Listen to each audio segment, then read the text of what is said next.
Joining us in studio is Josh Stearns, Associate Program Director at FreePress. FreePress.net is the website. Josh, thanks for coming down. The short drive for you. Yeah, thanks for having me. So Comcast is buying NBC, or they want to anyway. One company is the nation's biggest cable TV provider. The other owns a TV network, a bunch of cable channels, a movie studio. What are the immediate concerns? And I know I get all of the material from Free Press, so I know that there's a lot of concerns about this, but what would you outline as the real major one or two concerns with this possible deal? Yeah, I think there's three really. One is the impact it's going to have on consumers. I think we're going to see prices go up. We're going to see a lot less choice and availability for consumers. One is on competition.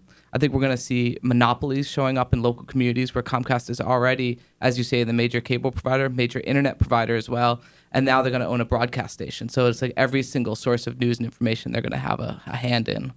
And then finally, the last one is just for the democracy at large. I mean, President Obama has been extraordinarily clear about the dangers of media consolidation. He made it part of his platform and said that he didn't want to see any more media consolidation and that media diversity was key to the news and information in America. And this definitely goes against that. Well, as we know, just because Barack Obama said something during the campaign does not mean he's going to act the same way. That's a whole other issue, which you're not here to talk about. There's a study that actually estimates that this proposed merger could, in the short term, boost the subscription prices for DirecTV and non-Comcast pay TV services. For example, just in Philadelphia, about $2 a month. The longer term, from my understanding, and tell me if I'm wrong, is that then Comcast subscribers would see the increase kind of at a second level, or there'd be a next level, because then Comcast can say, well, the other providers have increased their prices as a result of some of what we've done and adjusting what it costs those other services to get channels we own. Now we are going to raise prices. So in a way, won't Comcast be able to say, we're just doing it because DirecTV did it? Well, there's a lot of price implications here. Comcast already raises its prices every year by surprising amounts. And now what we're going to see is, as you say, Comcast has going to own all this NBC content that they could say, you know, hey, Cablevision, hey, Cox, hey, Charter, you guys can't have NBC content unless you pay us some more, which is going to raise prices on all those different stations. So there we've got prices raising both for Comcast customers and non-Comcast customers. And as you say, down the line, that opens the door for Comcast to raise prices even more. So yeah, there's a real domino effect there. And it really gets into the sort of competitive environment and how Comcast is really going to have so much more play with the different content they own and the platforms that they own to bully their consumers and their competition. Because this really isn't just a run-of-the-mill merger, right? I mean, the issue of Comcast managing and prioritizing NBC content, which kind of brings us into kind of a more net neutrality type of discussion.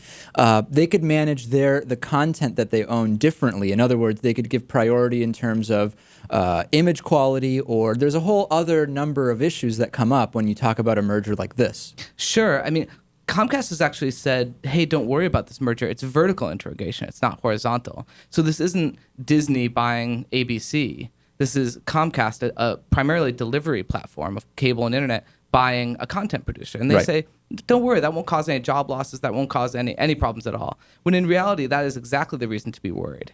That now we'll have one company, especially in 11 markets where NBC has a broadcast station, this one company is going to own cable, internet, over-the-air broadcast, Spanish language news and information as well, because Telemundo is wrapped up in this. And so what we end up having is this new form of media monopoly that gives Comcast all this power to, as you say, prioritize content on NBC. They want you to see NBC content. That's going to be what's going to serve their bottom line the best. And so they have all sorts of incentives. So all of a sudden you turn on the TV at 11:35 p.m., and you turn on Jay Leno, and you turn on Dave Letterman, and Jay Leno looks a lot clearer, the audio's better.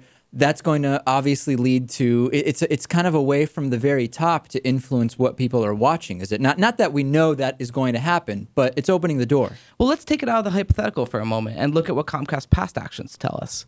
So back in 2007, the Associated Press caught Comcast blocking their own consumers, their own customers' internet access to BitTorrent. Right. And BitTorrent, obviously, you can do a lot with BitTorrent. You can share music, you can share image, videos, that sort of thing. A lot of which has its own copyright. Right? I mean, not everything that is being done on BitTorrent is, people have, the idea is that you're only sharing stuff you own and that the person downloading owns. But obviously we know that's not going on. That's not always going on, but there are places like NASA uses BitTorrent to share large files. So this is a file sharing protocol, and Comcast was blocking it, I think, for obvious reasons. I mean, if you're sharing video over the web, you're not watching Comcast video. Right. So that's anti-competitive. That's just like what they can do with NBC. Recently they just tried to jack up the prices on the company that carries all of Netflix streaming. Now, why would that be? Comcast has its own streaming situation, service that they want you to watch. Sure. So there's all sorts of ways where Comcast is already acting in anti-competitive nature that just paves the way for what the future might hold. With all of these concerns, this merger is going to happen, right? I mean, in all likeliness, it's going to happen. It seems very likely, and we could hear within the next couple weeks. When we talk about, it's funny you mentioned the issue of what each channel costs different cable services to carry. I first heard this discussed a couple of years ago, actually, on the Howard Stearns show, and the idea that if people had the opportunity when you get the $60 a month cable package to pick the channels you want, not the way they want you to, which is for an extra $10, you get this whole list, but really a la carte. There's a lot of channels that wouldn't even survive, number one, because they're basically riding on the coattails of the channels that people are watching. The reasons why cable companies don't want to do it is obvious. How does this affect it, if at all? Does it throw a monkey wrench into that? Is there a possibility we might ever have a la carte pricing? It's really hard to say, and a la carte actually hasn't come up that much in the discussions of this merger. But it's interesting to think about, you look at how many people watch your show on YouTube, or The Young Turks, another example of a wildly popular show on the internet, and they get that because they can choose to get it. Right. And it hasn't sort of stopped shows like yours or Young Turks from becoming wildly popular. And so I think that there's this way in which a la carte pricing actually could really help independent voices. Right. I think that's one of the reasons why the big companies don't want it, right? Right. Yeah. Yeah. So whether this merger will help move that issue forward is yet to be seen. So kind of getting back, and by the way, we're speaking with Josh Stearns, Associate Program Director at FreePress, freepress.net. What is your thought on what should happen here? I mean, should the result be, in an ideal situation, Comcast and NBC just can't merge? Can they merge with certain stipulations? I know there have already been some discussions about, well, you can't do this and you won't be able to do that. I mean, what would you say? I mean, from our position, ideally, there should be no merger. I mean, I think that we have shown over and over again that the benefits of this merger are almost nil. It's like maintaining the status quo, if not hurting things. And the threats to consumers and to competition and to our media system at large, I really think that this will reshape our media. It'll reshape the way that every single one of us watches TV, especially as more and more of us want to cut the cord and watch TV online. Legally speaking, though, if there is nothing illegal about the merger, of course, we have to see, does this violate any kind of antitrust legislation, so on and so forth. If there is nothing illegal, do we really want politicians legislating based on their feeling about, does this on the whole improve or hurt? If there's nothing illegal about it, do we want to throw that in there?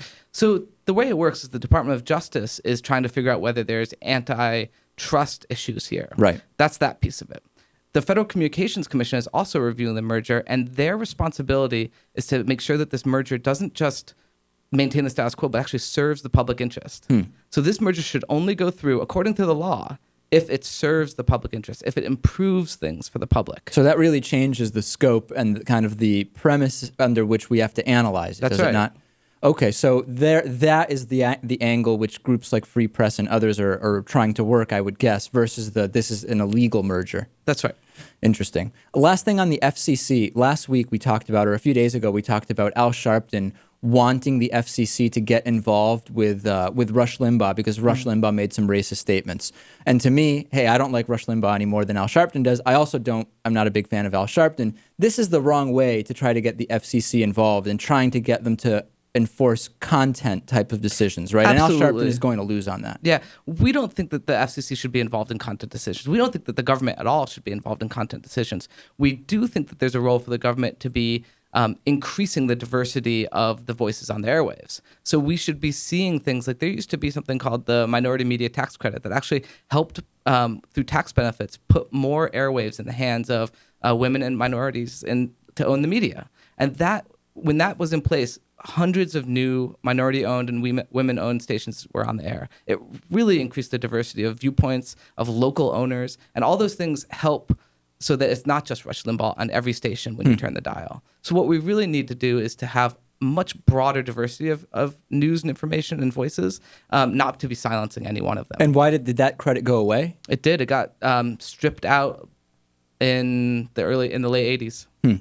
Well, that's it's already been some time, in fact, that it's been gone. And as we see, if we actually look at the representation of minority voices in the media, even though some will handpick a handful and say, hey, it does exist, the overwhelming majority is not those voices. We've actually done the research the FCC has refused to do on female minority ownership on radio and TV at FreePress, and you can find it at freepress.net. And what we've found is that as media consolidation has increased, it's dramatically hurt women and minority owners first.